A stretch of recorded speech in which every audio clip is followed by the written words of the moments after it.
یقیناً جو لوگ یتیموں کا مال ناحق کھاتے ہیں وہ دراصل اپنے پیٹوں میں آگ بھرتے ہیں اور وہ جلد ہی بھڑکتی ہوئی آگ میں داخل ہوں گے۔ اللہ تمہیں تمہاری اولاد کے بارے میں حکم دیتا ہے کہ ایک مرد کا حصہ 2 عورتوں کے برابر ہے، پھر اگر وارث صرف عورتیں ہوں 2 یا زیادہ تو انہیں ترکے کا 2/3 حصہ ملے گا، اور اگر وہ صرف ایک ہو تو اس کے لیے آدھا حصہ ہے۔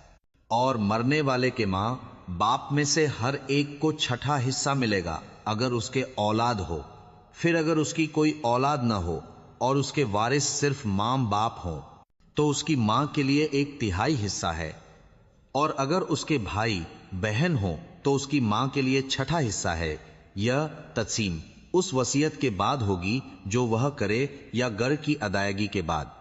تم نہیں جانتے کہ تمہارے ماں باپ اور تمہاری اولاد میں سے کون تمہارے لیے زیادہ فائدہ مند ہے۔ یہ حصے اللہ کی طرف سے مقرر کیے ہوئے فرض ہیں۔ بے شک اللہ سب کچھ جاننے والا، حکمت والا ہے۔